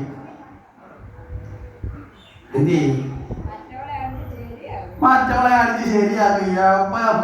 നമ്മൾ ആട്ടൊരു വരലൊക്കെ എടുത്ത് പ്രയോഗിച്ച് ചൂലൊക്കെ എടുത്ത് ചവിട്ടി ഓടിച്ച്, സത്യമാണ്, ഉള്ള കാര്യം ഉള്ളതുപോലൊക്കെ പറഞ്ഞതാണ്. മറച്ചു പിടിച്ചിട്ട് കാര്യമൊന്നുമില്ലല്ലോ. ശരിയില്ലേ? അങ്ങനെ പറഞ്ഞോളാം. എന്നാ വാടാ മോനെ, നമുക്ക് ഇപ്പൊ ചോദിച്ചിട്ടേ ഉള്ള കാര്യം. നീ വിളിച്ചോളാം, ഞാനും വിളിക്കാന്ന് പറഞ്ഞ് കൊച്ചിനെ കൂടെ വിളിച്ചോണ്ടോ പോയില്ലേ? പോതില്ലോ. പക്ഷെ ഇവിടെ സുനീതി എന്താ ചെയ്തത്? സുനീതി ഒരമ്മ എപ്രകാരമാണോ ഉന്നതമായ തലത്തിൽ തൻ്റെ കുഞ്ഞിന്റെ സ്വഭാവത്തെ രൂപപ്പെടുത്തുമ്പോ, മനസ്സിലായില്ലേ, ചെറിയ ചെറിയ വീഴ്ചകൾ പോലും ഉണ്ടാകാതെ നോക്കേണ്ടതിന്റെ ഉത്തരവാദിത്വം കാണിക്കുന്ന ഒരമ്മയുടെ ചിത്രം നമുക്ക് ഇവിടെ നിന്ന് പഠിക്കാനുണ്ട്. ഇങ്ങനെയുള്ള ചിത്രങ്ങളൊന്നും പഠിക്കാത്ത അമ്മമാരാ നാട്ടിലുള്ളത്. അതുകൊണ്ടാണ് പല വീടുകളിലും, മനസ്സിലായില്ലേ, അമ്മമാരുടെ ധർമ്മം നിർവഹിക്കുന്നതിൽ വീഴ്ച പറ്റുന്നത് കൊണ്ടാണ് പലപ്പോഴും മക്കള് അതിനേക്കാൾ വലിയ കുഴിയിൽ പോയി വീഴുന്നത്. മക്കൾ വഴിതെറ്റുന്നതിന്റെ കാരണം അവരല്ല, വലിയൊരു പങ്ക് മാതാപിതാക്കളാണ്. അപ്പൊ ചോദിക്കും, ഞങ്ങൾ നല്ല സ്കൂളിൽ വിട്ടില്ലേ, ഞങ്ങൾ ട്യൂഷന് ഫീസ് കൊടുത്തില്ലേ, ഞങ്ങൾ അറിഞ്ഞ പട്ടിണി പോലും അറിയാതെ അവരെ വളർത്തിയില്ലേ? ഇതെല്ലാം കൊടുക്കുന്നുണ്ട്. പക്ഷേ അവരുടെ ഉള്ളിൽ അവരുടെ സ്വഭാവത്തെ രൂപവൽക്കരിക്കാൻ, സ്വഭാവത്തെ രൂപപ്പെടുത്തേണ്ടതായ ജീവിത മൂല്യങ്ങളായി കൊടുക്കേണ്ട പലതും നമ്മൾ കൊടുത്തിട്ടില്ല. പണ്ടിതൊക്കെ അറിയാതെ തന്നെ അമ്മ മക്കളിലേക്ക് പകർന്നതാണ് സന്ധ്യാനാമത്തിലൂടെ, അറിയാതെ തന്നെ പകർന്നതാണ് ഹരിനാമ കീർത്തനത്തിലൂടെ, അറിയാതെ തന്നെ പകർന്നതാണ് മക്കൾക്ക് കുഞ്ഞുനാളിലെ ഭക്ഷണം വാരി കൊടുക്കുമ്പോൾ ഭഗവത് കഥകളൊക്കെ പറഞ്ഞ്. ഇന്ന് നമ്മളൊക്കെ സൗകര്യാർത്ഥം ഇതൊക്കെ നിർത്തി. അതിൻ്റെയൊക്കെ ഫലം എന്താ? മനസ്സിലായില്ലേ? കിട്ടേണ്ട പലതും കിട്ടാത്ത അവസ്ഥയിലാണ് ഇന്ന് നമ്മുടെ കുഞ്ഞുങ്ങൾ വളരുന്നത്. കിട്ടേണ്ടാത്തത് പലതും അവർ പലയിടത്തും പോയി വാങ്ങി കൂട്ടുകയും ചെയ്യുന്നുണ്ട്. മനസ്സിലാവുന്നുണ്ടോ? പുറമേ നിന്നൊക്കെ അവരുടെ ഇഷ്ടം പോലെ അവരുടെ ബോധത്തിലുള്ളതെല്ലാം വാങ്ങി കൂട്ടുകയും ചെയ്യുന്നുണ്ട്. ഇതെല്ലാം കൂടെ വന്നിട്ടാണ് ഇന്ന് പല കുടുംബവും, കൂടുമ്പോൾ ഇമ്പം ഉണ്ടാകുന്ന കുടുംബത്തിന് പകരം ഇപ്പം കൂടിയാൽ എന്തുണ്ടാവും? ഭൂകമ്പം ഉണ്ടാവും. ഇന്ന് പല വീടുകളിലും അച്ഛനും അമ്മമാർക്കും മക്കളെ പേടിയാണ്. എന്തെങ്കിലും പറഞ്ഞാൽ ഇറങ്ങിപ്പോകും, അല്ലെങ്കിൽ എന്തെങ്കിലും പറഞ്ഞാൽ ഇപ്പം ചില വീടുകളിലൊക്കെ ഇപ്പം ഈ അടുത്ത കാലത്ത് ഈ ചില അമ്മമാരൊക്കെ ഇപ്പം വീട്ടിലെ മക്കളൊക്കെ അല്പം ദേഷ്യം പിടിക്കുന്നവരും വഴക്കുണ്ടാക്കുന്നവരും ഒക്കെ ആയതുകൊണ്ട് ഇപ്പോഴത്തെ ഈ വർത്തമാന കാലഘട്ടത്തിലെ ചില സംഭവങ്ങളൊക്കെ മനസ്സിലാക്കി അമ്മമാരൊക്കെ ഇപ്പം വീട്ടിലെ ചുറ്റിയിൽ വരെ വെച്ച് കൂട്ടിക്കൊണ്ട് നടക്കുന്നു എന്നാണ് പറയപ്പെടുന്നത്. മക്കൾ എപ്പോഴാണ് എടുത്ത് തലക്കടിക്കുന്നതെന്ന് അറിയാൻ വയ്യാത്ത കാലത്താണ് ജീവിക്കുന്നത്. ഇതൊക്കെ എന്തുകൊണ്ടാണ് സംഭവിക്കുന്നതെന്ന് ചോദിച്ചാൽ നമ്മുടെ ഇവരെയൊക്കെ രൂപപ്പെടുത്തേണ്ടതായ ഒരു സമയം ഉണ്ടായിരുന്നു. മനസ്സിലായില്ലേ? ഇവിടെയാണ് സുനീതി എന്ന അമ്മയെ നമ്മൾ പഠിക്കണം. ഭാഗവതം നമ്മുടെ ജീവിതത്തെ പഠിപ്പിക്കുന്നതാണ്. ഭഗവാന്റെ കഥ പറയാനല്ല ഭാഗവതം. ഭഗവാന്റെ കഥ അതിനൊരു അലങ്കാരം മാത്രമാണ്. മനസ്സിലായില്ലേ? നമ്മളെ ആകർഷിക്കാനുള്ള അലങ്കാരം മാത്രമാണ്. ബാക്കി നമ്മുടെ ജീവിതത്തെക്കുറിച്ചും ചിന്തിക്കാനാണ്. സുനീതി എന്ത് ചെയ്തു? മകനെ വിളിച്ചുകൊണ്ട് ഒരു കലാപം ഉണ്ടാക്കി വഴക്കുണ്ടാക്കുന്ന ശീലമല്ല മകനെ കാട്ടിക്കൊടുത്തത്. പകരം പറഞ്ഞു, മകനെ, അമ്മ നിന്നോട് പറഞ്ഞതിൽ ഒരു നല്ല കാര്യമില്ല, നീ അത് ശ്രദ്ധിച്ചില്ല. എന്താ നല്ല കാര്യം? നിന്നോട് പറഞ്ഞത് എന്താ? ഭഗവാനെ തപസ് ചെയ്യാനാണ് പറഞ്ഞത്. മനസ്സിലായേ? അപ്പൊ ഭഗവാനെ തപസ് ചെയ്താൽ ഏറ്റവും ഉന്നതമായ സ്ഥാനം ലഭിക്കും എന്നല്ലേ പറഞ്ഞ? അച്ഛന്റെ മടി എന്നത് ഉന്നതമാണ് മകനെ സംബന്ധിച്ചോളം. അപ്പൊ ആ മടി എന്ന ഉന്നതമായതിനേക്കാളും വലിയ ഭഗവാന് അടുപ്പത്തിലുള്ള സ്ഥാനം തന്നെ ആർക്ക് ലഭിക്കും? ഭഗവാനെ തപസ് ചെയ്യുന്നതോടെ ലഭിക്കും എന്ന ഉന്നതമായ ചിന്തയിലേക്ക് ആരെ നയിച്ചു? അമ്മ കുഞ്ഞിനെ നയിച്ചു. മനസ്സിലാവുന്നുണ്ടോ? ഇത് നമുക്ക് വർത്തമാന കാലഘട്ടത്തിലെ ഒരു ജീവചരിത്രത്തിലും കാണാൻ സാധിക്കും. സ്വാമി വിവേകാനന്ദന്റെ കുട്ടിക്കാലത്ത് സ്കൂളിൽ വെച്ച് ആരാകണമെന്ന് ചോദിക്കുമ്പോൾ കുതിരവണ്ടിക്കാരനാകണമെന്ന ഉത്തരമാണ് നരേന്ദ്രൻ കൊടുത്തത്. അതിന്റെ പേരിൽ സാറ് വഴക്ക് പറഞ്ഞു, കൂട്ടുകാരെല്ലാം കളിയാക്കി ചിരിച്ചു. കരഞ്ഞുകൊണ്ട് വീട്ടിലേക്ക് വരുന്ന നരേന്ദ്രനോട് അമ്മ ചോദിച്ചു, എന്താണ് കാരണം? അമ്മേ, ഞാൻ സ്കൂളിൽ ചോദിച്ചവൻ പറഞ്ഞൊരു കുതിരവണ്ടിക്കാരനാവണം, നല്ലതുപോലെ പഠിക്കുന്ന കുട്ടിയാണ്, കാശ് കൊടുത്ത് പഠിക്കാൻ വിടുന്നത് കുതിരവണ്ടിക്കാരനാവണമെന്നാണ് പറയുന്നതെങ്കിൽ ഇന്നത്തെ കാലത്ത് അമ്മമാരെന്ത് ചെയ്യും? സാറ് വഴക്ക് മാത്രമേ പറഞ്ഞുള്ളൂ, അമ്മ നല്ലത് ആ തല്ലിൽ കൂടെ കൊടുക്കൂലേ? പക്ഷെ ഇവിടെ നരേന്ദ്രന്റെ അമ്മ അതല്ല ചെയ്തത്. അമ്മയെ ആശ്വസിപ്പിച്ചു. അതിനെന്താ, മോൻ പറഞ്ഞതിന് എന്താ തെറ്റ്?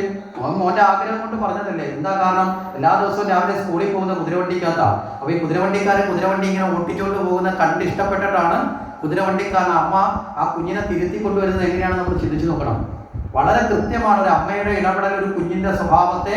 അച്ഛനും അമ്മയും, അമ്മ മാത്രമല്ല അച്ഛനും അമ്മയുടെ ഇടപെടൽ കൃത്യമാണെങ്കിൽ ആ കുഞ്ഞ് ലോകത്ത് ഒരിക്കലും വഴിതെറ്റില്ല. മനസ്സിലാവുന്നുണ്ടോ? ആ കുഞ്ഞ് ജീവിതത്തിൽ ഒരിക്കലും തളർന്നു പോകില്ല. അവിടെയാണ് അച്ഛനും അമ്മയും ഈശ്വര തുല്യരായി മാറേണ്ടത്. ആ അമ്മ എന്താണ് ആ കുഞ്ഞിനോട് പറഞ്ഞു കൊടുത്തത്? മകനെ ഒരു വലിയ കുതിരവണ്ടിക്കാരന്റെ ചിത്രം കാണിച്ചു കൊടുത്തു. ആ കുതിരവണ്ടിക്കാരനാരാ? സാക്ഷാൽ ശ്രീകൃഷ്ണ ഭഗവാൻ. മനസ്സിലായില്ലേ? അർജുനനെ ഇരുത്തിക്കൊണ്ട് രഥം തെളിയിക്കുന്ന കൃഷ്ണനെ കാട്ടിക്കൊടുത്തിട്ട് അമ്മ പറഞ്ഞു, എന്റെ മോൻ വളരുമ്പോ ഇതുപോലെയുള്ള കുതിരവണ്ടിക്കാരനാവണം. മനസ്സിലായില്ലേ? നരേന്ദ്രൻ ആഗ്രഹിച്ച സ്കൂളിൽ പോയപ്പോ കൽക്കട്ടയിലൂടെ ഓടിച്ച കുതിരവണ്ടിക്കാരനാവണം. പക്ഷെ ആ കുതിരവണ്ടിക്കാരൻ എന്ന ആ മകന്റെ മനസ്സില് ഭഗവാനെ പോലെയുള്ള കുതിരവണ്ടിക്കാരൻ എന്ന ഉന്നതമായ മോഹത്തിലേക്ക് ആരെത്തിച്ചു? അമ്മ. രണ്ട് കുതിരവണ്ടിക്കാരനാണ്, ശരിയല്ലേ? മനസ്സിലായില്ലേ? കൽക്കട്ട തെരുവിലൂടെ 10 രൂപ മേടിച്ചിട്ട് ഒരാളിനെ ഇവിടെ നിന്ന് അപ്പുറത്ത് കൊണ്ടാക്കുന്ന കുതിരവണ്ടിക്കാരൻ അല്ലല്ലോ ഭഗവാന്റെ കുതിരവണ്ടിയാണോ? ധർമ്മത്തെ നയിക്കുന്ന ആ കുട്ടി വളർന്ന് വിവേകാനന്ദനായപ്പോ ഈ ഭാരതത്തിന്റെ കുതിരവണ്ടിക്കാരനായ കുട്ടി മാറിയില്ലേ? ലോകം മുഴുവൻ നമ്മുടെ ധർമ്മത്തെ എത്തിക്കുന്ന കുതിരവണ്ടിക്കാരനായി ആ കുട്ടി മാറി. ഇവിടെയൊക്കെയാണ് നമ്മുടെ അമ്മമാരുടെ ഒരു മഹത്തായ സന്ദേശം നമ്മൾ കാണേണ്ടത്. അപ്പൊ സുനീതി പറഞ്ഞു, എന്റെ മോൻ എന്ത് ചെയ്യുക? തപസ് ചെയ്യുക എന്ന് പറഞ്ഞു. ഇനി ഇവിടെ ഈ സുനീതിയെ കുറിച്ച് നമുക്ക് ചിന്തിക്കാം, സുരുചിയെ കുറിച്ച് ചിന്തിക്കാം. ഉത്താനപാദൻ എന്ന വാക്കിന്റെ അർത്ഥം എടുത്തേ. ഉത്താനം, പാദം, അല്ലെ? രണ്ട് പദമായിട്ട് എടുക്കാം, അല്ലെ? ഉത്താനം എന്ന് പറഞ്ഞാൽ എന്താ? ഉയരം എന്നാണ്. ഉത്താനം ഉയരം, പാദം കാലാണ്, താഴെ എന്നുള്ള അർത്ഥത്തിലാണ്. കാല് തിരിഞ്ഞു പോയാൽ മുകളിലെത്തിക്കഴിഞ്ഞാൽ തലതിരിഞ്ഞ്, മനസ്സിലായില്ലേ? ബോധം തലതിരിഞ്ഞ അവസ്ഥയാണ് ആർക്കുള്ളത്? ഉത്താനപാദന്. ബോധം തലതിരിഞ്ഞ അവസ്ഥയിൽ നമ്മൾ എന്തിനു വിധേയമാവും? താല്പര്യത്തിന് വിധേയമാവും. ധർമ്മത്തിനല്ല, താല്പര്യങ്ങൾക്ക്. മനസ്സിലായില്ലേ? ഇവിടെ സുരീജി എന്ന് പറഞ്ഞാൽ എന്താ? സ്വന്തം താല്പര്യം മാത്രം നോക്കുന്നവൾ. വേറെ ആരുടെയും താല്പര്യം സുരീജിക്ക് ബാധകമല്ല. ഓരോരുത്തരും സ്വന്തം താല്പര്യം മാത്രം നോക്കി ജീവിച്ചാൽ ഈ ലോകത്ത് നന്മയുണ്ടാവുമോ? ഉണ്ടാവുമോ? ഒരിക്കലും ഉണ്ടാവില്ല. ഒരു കുടുംബത്തിൽ പോലും ഉണ്ടാവില്ല. ഒരു വീട്ടിൽ അച്ഛൻ സ്വന്തം താല്പര്യം മാത്രം നോക്കി ജീവിച്ചാൽ ആ വീട് കഴിയൂ. അച്ഛൻ അച്ഛൻ്റെതായ സുഖങ്ങളിൽ പലതിനെയും കുറച്ചിട്ടാണ് അല്ലേ ജോലി ചെയ്യുന്ന തരം വീട്ടിലെത്തിക്കേണ്ടത്. അമ്മ പറയാണ്, ഞാനിനി ഒന്നും വെക്കുന്നില്ല, എനിക്ക് സുഖം വേണം എന്ന് പറഞ്ഞിരുന്നാൽ ആ വീട്ടിൽ ഭക്ഷണ കാര്യങ്ങൾ നടക്കുമോ? മക്കൾ നാളെ വളർന്നു വരുമ്പോൾ അവരുടെ സുഖം മാത്രം നോക്കി പോയാൽ അവർക്ക് മാതാപിതാക്കളെ സംരക്ഷിക്കാൻ പറ്റില്ല. അപ്പൊ സ്വന്തം താല്പര്യം മാത്രം നോക്കാനല്ല നമ്മൾ പഠിക്കേണ്ടത്. മനസ്സിലായില്ലേ? ഇനി സ്വന്തം താല്പര്യം എങ്ങനെ നോക്കണം? അവനവൻ ആത്മസുഖത്തിന് ആചരിക്കുന്നവ അപരന് സുഖത്തിനായി വരണം. എത്ര കൃത്യമാണ് നമ്മുടെ ഋഷീശ്വരന്മാരുടെ പദം, അല്ലേ? അപ്പൊ ആ നിലയിലല്ല ആര്? സുരീജി. കേവലം അച്ഛന്റെ മടിയിൽ ഒരു തൊടയിൽ ഒരു തന്റെ മോനിരിക്കുന്ന അപ്പുറത്തെ തൊടയിൽ മറ്റേ കുഞ്ഞുകൊണ്ടിരുന്നാൽ എന്താ സംഭവിക്കാൻ? അവിടെയാണ് അഹന്ത കൊണ്ട് സ്വന്തം താല്പര്യം ഞാനാണ് കേമി എന്ന് കാണിക്കാൻ സ്വന്തം സഹോദരിയെ തന്നെ തരം താഴ്ത്തി ആ സഹോദരിയുടെ മകനെ അച്ഛന്റെ മടിയിലിരിക്കാൻ പോലും അനുവദിച്ചില്ല. ഇവിടെ സുനീതി എന്താ ചെയ്തത്? സുനീതി എന്ന വാക്കിന്റെ അർത്ഥം എന്താ? ധർമ്മബോധമുള്ളവൾ. മനസ്സിലായില്ലേ? സുനീതി, നല്ല ബോധമുള്ളവർ. നല്ല ബോധമുള്ളവർ ഒരിക്കലും എന്തെങ്കിലും തന്റെ കുഞ്ഞുങ്ങളെയോ അത്തരം സാഹചര്യത്തെ ഉണ്ടാക്കില്ല. പകരം എന്ത് ചെയ്യും? നല്ല വഴിയിലേക്ക് നയിക്കും. അതുകൊണ്ടാണ് അമ്മ പറഞ്ഞ് തപസ് ചെയ്യാൻ. ഈ കുട്ടി തപസ് ചെയ്യാൻ വേണ്ടി പോയി. 5 വയസ്സേ ഉള്ളൂ. എന്തൊക്കെ തപസ് ചെയ്യണമെന്നൊന്നും അറിയില്ല, പൂജാവിധികളൊന്നും അറിയില്ല. പക്ഷേ ഉള്ളിലൊരു നിശ്ചയദാർഢ്യം ഉണ്ടായി. എന്താ? ഭഗവാനെ നേടുക തന്നെ വേണം. ഇങ്ങനെ പോയ സമയത്ത് ആരെങ്കിലും ഒരാൾ ഭഗവാനെ നേടണമെന്ന് ഉറപ്പിച്ച് ഭഗവാനെ തേടിപ്പോയി കഴിഞ്ഞാൽ അവരുടെ കാര്യം ആര് നോക്കും? ഭഗവാൻ നോക്കും. അത് അങ്ങനെ ഒരു പ്രത്യേകത ഭാഗവതം ഉറപ്പിക്കുന്ന ഒരു കഥ കൂടിയാണ്. ആ നിമിഷം മുതൽ അങ്ങനെ പൂർണ്ണ മനസ്സോടുകൂടി ഭഗവാനെ തേടി പോകുന്ന ആളിനെ ഭഗവാൻ ദത്തെടുക്കും. പിന്നെ അയാളുടെ മുഴുവൻ കാര്യങ്ങൾ ആര് നോക്കും? ഭഗവാൻ നോക്കും. ഭഗവാൻ ഗീതയിൽ തന്നെ പറയുന്നുണ്ട് അർജുനനോട്, അർജുന, മറ്റെല്ലാം മാറ്റിവെച്ച് എന്നെ തന്നെ ശരണം പ്രാപിച്ചാൽ പരിപൂർണമായി, മനസ്സിലായില്ലേ, ഒരു സംശയമില്ലാതെ എന്നെ ശരണം പ്രാപിച്ചാൽ അവരുടെ മുഴുവൻ കാര്യങ്ങളും ആര് നോക്കും? ഞാൻ നോക്കിക്കൊള്ളും. അതിന് ഭഗവാൻ പറയുന്നൊരു വാക്കുണ്ട്. ആ വാക്ക് നമ്മൾ പലയിടത്തും കേട്ടിട്ടുള്ളതാവാം. യോഗക്ഷേമം വഹാമ്യഹം. എവിടെയാ കേട്ടിട്ടുള്ളത് നോക്കി? ഗീതയിലാവത്തില്ല. കാര്യം എന്താ? ഭഗവത്ഗീത വീട്ടിൽ വെച്ച് പൂജിക്കുന്നതാണല്ലോ നമ്മുടെ സ്വഭാവം, പഠിക്കലല്ല. അതുകൊണ്ട് ഗീതയിലാവാൻ സാധ്യതയില്ല. പിന്നെ LIC പോളിസി ഉള്ള ആരെങ്കിലും ഉണ്ടോ? LIC പോളിസിയുടെ എമ്പളത്തിന്റെ താഴെ ഈ വാക്കാണ് എഴുതിയിരിക്കുന്നത്. മനസ്സിലായില്ലേ? ഭഗവത്ഗീതയുടെ വാക്ക് അവർ വരെ എടുത്ത് എഴുതി വെച്ചിട്ടുണ്ട്. പക്ഷെ നമ്മൾ ഇതൊക്കെ അവിടെ ഭഗവാൻ പറഞ്ഞ വാക്ക് യോഗക്ഷേമം വഹാമ്യം. നിങ്ങളുടെ യോഗവും ക്ഷേമവും നിങ്ങളുടെ സർവ്വ ഐശ്വര്യവും ഞാൻ നോക്കാം. എങ്ങനെയാ? എന്നെ ശരണം പ്രാപിച്ചാൽ. ഇവിടെ ധ്രുവനും അങ്ങനെയാണ്. മനസ്സിലായില്ലേ? അച്ഛനെ അമ്മയൊക്കെ ഉപേക്ഷിച്ചു. ഇനി ഭഗവാനെ നേടിയേ പറ്റൂ. ഭഗവാൻ ദത്തെടുത്തു. അപ്പൊ ദത്തെടുത്ത ഭഗവാൻ എന്ത് ചെയ്തു? ഇവിടെ എന്താണ് അടിസ്ഥാനമായി വേണ്ടത്? ഈശ്വര ആരാധനയ്ക്കുള്ള മാർഗം ആർക്ക് കൊടുക്കണം? ധ്രുവന് കൊടുക്കണം. അതിന് നാരദ മഹർഷി തന്നെ പ്രത്യക്ഷപ്പെട്ടു. മനസ്സിലായില്ലേ? അവിടെയാണ് ഗുരുസ്ഥാനത്ത് നാരദ മഹർഷി വന്നത്. ആ നാരദ മഹർഷി വന്നു. ഈ കുട്ടിയെ ആദ്യം ഒന്ന് പരീക്ഷിച്ചു. ഇവന്റെ നിശ്ചയദാർഢ്യം അളക്കാൻ വേണ്ടി കുട്ടിയോട് പറഞ്ഞു, നീ എവിടെ പോകുന്നു? തപസ് ചെയ്യാൻ പോകുന്നു. തപസ് വളരെ കഠിനമാണ്, നീ ഉദ്ദേശിക്കുന്നതൊന്നുമല്ല, വളരെ പ്രയാസമേറിയതാണ് തപസ്. ഒരു കൊച്ചു കുട്ടിയെ സംബന്ധിച്ചോളം അവൻ ആഗ്രഹിക്കുന്ന എന്തെങ്കിലും സുഖം തപസ്സിലുണ്ടോ? നല്ല ഭക്ഷണമില്ല, ദാഹജലമില്ല, നല്ലതുപോലെ ഒന്ന് കിടന്നുറങ്ങാനുള്ള സ്ഥലമില്ല, കാറ്റും വെയിലും മഴയും എല്ലാം സഹിക്കേണ്ടി വരും, ഇല്ലേ?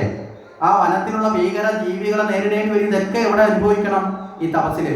അപ്പൊ അങ്ങനെയുള്ള പ്രതിസന്ധികളൊക്കെ ധ്രുവന്റെ മുമ്പിൽ നാരദര് പറഞ്ഞു. പക്ഷേ നേടേണ്ടത് ഉന്നതമായ തന്റെ ആഗ്രഹമാണ്, ഈശ്വരബോധമാണ് എന്നറിയുന്ന ധ്രുവൻ പറഞ്ഞു, പ്രതിസന്ധികളൊന്നും എനിക്ക് പ്രശ്നമല്ല.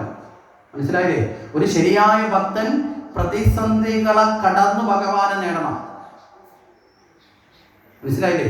പ്രതിസന്ധികൾ എപ്പോഴും ഭക്തിയുടെ മുന്നിലുണ്ടാവും. കാരണം പരീക്ഷണങ്ങളിലൂടെ മാത്രമേ ഈശ്വരൻ നമ്മളെ സ്വീകരിക്കൂ. ഒരർത്ഥത്തിൽ ഭാഗവതത്തിന്റെ തുടക്കത്തിൽ നമ്മൾ പറഞ്ഞു, ആദ്യത്തെ സ്തുതി ദുഃഖം തരണേന്ന് അമ്മയുടെ പ്രാർത്ഥനയാണ് കുന്തിയുടെ. ഭഗവാൻ ഏറ്റവും ഇഷ്ടം തോന്നിക്കഴിഞ്ഞാൽ ഭഗവാൻ അവർക്ക് ദുഃഖം മാത്രമേ കൊടുക്കുള്ളൂ. നമ്മുടെയൊക്കെ വിചാരം ഭഗവാൻ സുഖം തരുന്നതാണ് ഏറ്റവും ഇഷ്ടമെന്നല്ല. ഭഗവാൻ ദുഃഖം കൊടുക്കുന്നത് തന്നെ ആ ഭക്തനെ പരീക്ഷിക്കാനാണ്. ഭഗവാൻ ഏറ്റവും ഇഷ്ടം തോന്നിക്കഴിഞ്ഞാൽ അവന് ദുഃഖം കൊടുത്തുകൊണ്ടേയിരിക്കും. ഇവിടെ കൃഷ്ണനെ കുറിച്ച് പറയുമ്പോൾ പറയുന്ന ഒരു തത്വമുണ്ട്. ലോകത്തിലെ ഏറ്റവും ക്രൂരനായ ഈശ്വരൻ ആരാന്ന് വെച്ചാൽ കൃഷ്ണനാണ്. പുറമേ മാത്രമേ ഉള്ള പുഞ്ചിരിയും ഓടക്കുഴലും ഒക്കെ.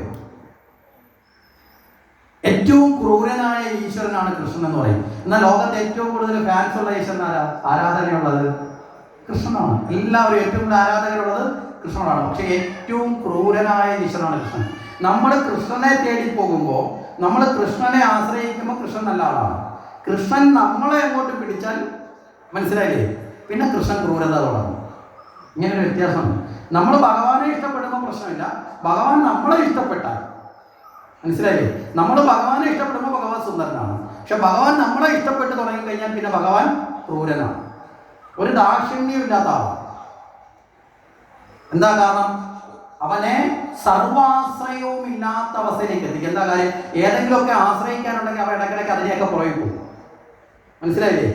എന്നെ സഹായിക്കാൻ ബന്ധുക്കളുണ്ട്, മാമനുണ്ട്, ചിറ്റപ്പനുണ്ട്, നാട്ടുകാരുണ്ടെന്നൊക്കെ പറഞ്ഞ് ഏതേത് വിഷയം വന്നാലും ആരെ ആശ്രയിക്കും? പുറമേ ഉള്ളവരെ ആശ്രയിക്കാൻ പോകും.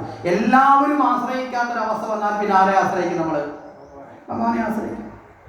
ഇതിനാണ് കൃഷ്ണന്റെ കഥ പറയുന്നതിന് മുമ്പ് ഗജേന്ദ്രമോക്ഷം എന്നൊരു ഭാഗം പറഞ്ഞു വെച്ചിട്ടുണ്ട്. ഗജേന്ദ്രൻ പലതിനെ ആശ്രയിച്ചു.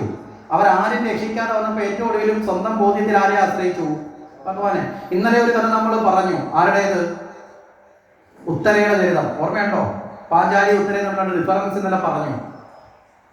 അപ്പോ ഭഗവാൻ ആരോടെങ്കിലും ഇഷ്ടം തോന്നിയാൽ അവരുടെ സമ്പത്ത്, അവരുടെ ഐശ്വര്യം, അവരുടെ ആരോഗ്യം, അവരുടെ ബന്ധു മിത്രാദികളെല്ലാം തള്ളിപ്പറയും. അവന്റെ പണവും ആരോഗ്യവും എല്ലാം നശിപ്പിച്ച് അവനെ സർവ്വ ആശ്രയത്തെ തകർത്തുകളയും. അന്നേരം അവൻ ആരെ ആശ്രയിക്കും? മനസ്സിലാകുന്നുണ്ടോ? അന്നേരം അവനെയൊക്കെ മാറോട് ചേർക്കും. പിന്നെ അവനെല്ലാം കൊടുക്കും. ഇങ്ങനെയൊരു ആളാണ് കൃഷ്ണസ്വരൂപം എന്ന് പറയപ്പെടുന്ന ഒരു ഭാവം. അപ്പോ ഇവിടെയും ഭഗവാൻ ഇത്തരം പ്രതിസന്ധികളെയൊക്കെ പറഞ്ഞു നാരദര്. പക്ഷേ ഈ കുട്ടി പറഞ്ഞു ഇതെന്തോ വന്നാലും പിന്മാറില്ല. അവസാനം ഈ കുട്ടിക്ക് അവിടെ ഭാഗവത മൂലമന്ത്രം ഓം നമോ ഭഗവതേ വാസുദേവായ എന്ന മന്ത്രം പറഞ്ഞു കൊടുത്തു. കുട്ടി കേവലം 6 മാസത്തെ തപസ് കൊണ്ട്, ആ തപസ് തന്നെ വിശദീകരിക്കേണ്ടതാണ്. ഓരോ ദിവസം കഴിയും ഭക്ഷണം ഒരു നേരത്തെ ഭക്ഷണം കഴിച്ച് പിന്നീട് ഭക്ഷണം ഇല്ലാതെ ജലം മാത്രം കഴിച്ച് പിന്നെ ജലമില്ലാതെ പിന്നെ വായു മാത്രം ഉപയോഗിച്ച് പിന്നെ വായുവിനെ പോലും സ്തംഭിപ്പിച്ച്, മനസ്സിലായില്ലേ? പ്രാണമടക്കി പ്രപഞ്ചത്തിലെ പ്രാണനെ ബന്ധിച്ചു കുഞ്ഞ്. ആ അവസ്ഥയിലേക്ക് തീവ്ര ഭക്തിയിലേക്ക് എത്തിയപ്പോൾ ഭഗവാൻ പ്രത്യക്ഷപ്പെട്ടു. കേവലം 6 മാസക്കാലം കൊണ്ട് ഭഗവാനെ ആര് നേടി? ധ്രുവൻ നേടി. ആ ധ്രുവന് അച്ഛന്റെ മടിയിലിരിക്കാൻ എത്തുന്ന വരത്തിന് വേണ്ടിയിട്ട് അല്ലെങ്കിൽ ആഗ്രഹത്തിന് വേണ്ടി എത്തപ്പെട്ട ധ്രുവൻ ഭഗവാനെ നേടിയതോടുകൂടി അതിനേക്കാൾ ഉന്നതമായ സ്ഥാനത്തേക്ക് ധ്രുവ പദവിയിലേക്ക് എത്തപ്പെട്ടു. ധ്രുവ പദവി എന്ന് പറഞ്ഞാൽ സാക്ഷാൽ വൈകുണ്ഠത്തിനോട് ചേർന്ന സ്ഥാനമാണ് ധ്രുവ പദവി. ധ്രുവ ശ്ലോകത്തിലൂടെയാണ് വൈകുണ്ഠത്തിലേക്ക് വിഷ്ണുപാദത്തിലേക്ക് ലയിക്കപ്പെടുന്നത്. ആ സ്ഥാനത്തേക്ക്, അത്രയും ഉന്നതമായ സ്ഥലത്തേക്ക് ഭഗവാനെ ആശ്രയിച്ചപ്പോൾ എത്തപ്പെട്ടു ധ്രുവൻ. ആ അനുഗ്രഹം നേടിയ ധ്രുവൻ തിരികെ എത്തി. ആ ധ്രുവൻ പിന്നീട് ദീർഘകാലം അച്ഛന് ശേഷം രാജ്യം ഭരിച്ചു. തന്റെ സഹോദരനായ ഉത്തമന്റെ മരണസമയത്ത് യക്ഷന്മാരോട് യുദ്ധം ചെയ്തു. ആ സമയത്ത് അദ്ദേഹത്തിന് വ്യാസൻ കൃത്യമായി ഉദ്ബോധിപ്പിച്ചു. അതിന്റെ അടിസ്ഥാനത്തിൽ അദ്ദേഹം എന്ത് ചെയ്തു? വീണ്ടും ഈ രാജ്യസുഖങ്ങളെല്ലാം വെടിഞ്ഞ് ഭഗവത് ചിന്തയോടുകൂടി ആ ധ്രുവപദത്തിലേക്ക് കയറി. അപ്പം നമ്മൾ ഭഗവാനെ ആശ്രയിച്ചെത്തുന്ന ഉന്നതമായ സ്ഥാനം. ഭക്തിയുടെ തുടക്കത്തിൽ നമ്മൾ കേവലാഗ്രഹത്തിന്റെ പുറകിലാണ് പോകുന്നില്ലേ? ഇവിടെ ധ്രുവന്റെ മുന്നിലെ കേവലാഗ്രഹം എന്തായിരുന്നു? അച്ഛന്റെ മടിയിലിരിക്കുക. പക്ഷേ ഭഗവാനിലേക്ക് ഉയരുന്ന ജ്ഞാനത്തിലേക്ക് എത്തുമ്പോൾ കേവലാഗ്രഹത്തിൽ നമ്മൾ എവിടേക്ക് വളരണം? പരമമായ ആഗ്രഹത്തിലേക്ക് വളരണം. മനസ്സിലാവുന്നുണ്ടോ? ഈ കേവലാഗ്രഹത്തിൽ മാത്രം പിടിച്ച് നിൽക്കരുത്. ഇന്ന് വന്നൊരു മോഹം, നാളെ വന്ന് വേറൊരു മോഹം, അടുത്ത ദിവസം വന്ന് വേറൊരു മോഹം. അതല്ല ഭക്തി. ഒരു പരമമായ മോഹത്തിലേക്ക് വരണം. ആ പരമമായ മോഹം ഈശ്വരനെ നേടുക എന്ന മോഹത്തിലേക്ക് എത്തണം എന്ന് നമ്മളെ പഠിപ്പിക്കാനാണ് ആരുടെ ചരിതം? ധ്രുവ ചരിതം. ഇനി നമുക്ക്